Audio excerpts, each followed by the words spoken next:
삼성전자 주가가 1년 만에 최저를 기록했음. 10만 전자를 외치던 삼성전자가 이번 주 장중 한때 5만 원대까지 떨어짐. 불과 3달 전까지만 해도 삼성전자 주가는 9만 원을 바라봤었으나 현재는 국내외에서 부정적인 전망이 증가하고 있음. 물론 한국 증시가 전체적으로 힘없이 떨어지고 있으며 삼성전자가 하락장의 대표주자였음. 외국인들이 매일 삼성전자를 팔아 주가가 계속 하락하는 원인으로 작용하고 있음. 문제는 3분기 실적도 부진이 예상되고 있으며 해외 투자은행 맥쿼리의 보고서에 따르면 삼성전자를 허약한 반도체의 거인이라고 표현하며 목표 주가를 12만 5천 원에서 6만 4천 원으로 낮췄음. 모건 스탠리에 이어 맥쿼리 등 외국계 증권사들의 가혹한 전망이 나오고 있음. 국내 증권사들도 삼성전자의 목표 주가를 속속 낮추고 있음. 도대체 삼성전자에 무슨 문제들이 있는 걸까 확인해보자고. 현재 삼성전자는 엔비디아가 중국에 수출하는 AI 칩에 탑재되는 HBM을 공급 중인데 중국 정부의 강경 기조로 AI 칩까지 판매가 금지되면 삼성전자도 타격을 입을 수밖에 없음.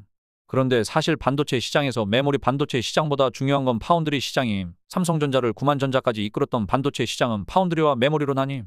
삼성전자가 메모리 반도체에서는 선두이지만 파운드리에서는 TSMC를 추격하는 위치였음. 그런데 메모리 시장보다 훨씬 큰 시장인 파운드리 분야에서 삼성전자는 올해도 조단위 적자가 예상되며 일부 설비 가동이 중단된 상태임. 삼성전자의 파운드리 적자 규모는 지난해 2조 원, 올해 상반기에도 1조 원 이상으로 추정되며 3분기에도 약 5천억 원의 적자가 예상됨. 잘 나가던 삼성 반도체가 어쩌다가 이렇게 됐을까? 애플 등 주요 빅테크 기업들이 대만 TSMC에 파운드리 물량을 맡기면서 삼성이 빅테크 고객사를 확보하지 못하고 적자가 지속된 것임. 원가라도 절감해보자고 공장 가동률을 조절하고 있는 것으로 보임.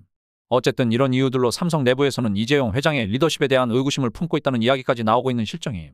반도체 시장에서 제일 중요한 파운드리를 제대로 키우기 위해서는 파운드리를 따로 분사시켜야 할 것 같지만 현실적인 문제로 실현될 것 같지는 않아 보임. 지금까지 파운드리 사업부의 적자를 메모리 부문에서 벌어들인 수익으로 메꿨으나 파운드리 사업의 독자 생존 여부에 대한 의문이 제기되고 있음. 그나마 다행인 건 AI 산업의 확산 등으로 인해 삼성전자가 잘하고 있는 메모리 반도체 수요가 증가할 가능성이 크다는 전망도 있음. 그런데 문제는 메모리 반도체 가격이 8월 이후 하락세로 전환되었고 삼성전자와 SK 하이닉스 모두 메모리 반도체 시장에서 어려움을 겪고 있다는 점임. 외국인 투자자들은 지난달 3일 이후 거의 한 달 동안 삼성전자를 순매도하고 있으며 이 기간 동안 8조 이상의 주식을 처분했음. 하지만 그나마 다행인 건 최근 매도 규모가 줄어들기 시작했음. 이제 곧 삼성전자의 3분기 잠정 실적 발표 있을 텐데 이때 실적이 어떻게 나올지 잘 지켜봐야 함. 지금까지는 삼성전자가 왜 9만 전자를 뚫지 못하고 하락하게 되었냐에 대한 이유를 정리해봤음. 그렇다면 삼성전자는 계속 떨어질 것이냐? 그건 아니라고 보임. 중요한 건 현재 주가가 고평가되었냐 저평가되었냐인데 현재 가격 기준으로는 삼성전자의 밸류에이션이 저평가되어 있고 주가순자산 비율 PBR 기준으로 봐도 겨우 한 배 수준으로 거의 최저가라고 보면 됨. 그럼에도 불구하고 외국인 매도세가 계속된다면 주가 하락은 어쩔 수 없지만 장기적으로 본다면 이미 삼성전자 주가는 많이 낮아져 있다고 보여짐.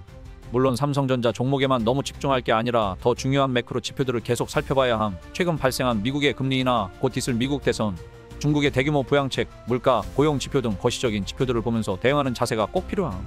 앞으로 달러 약세가 시작되면서 외국인들이 신흥국 시장에 다시 관심을 가질 가능성도 있음. 그리고 중국의 메모리 반도체 산업 성장이 다소 위협적이긴 하지만 다행히도 아직 이 분야에서 한국과 중국의 기술력 격차는 상당히 큰.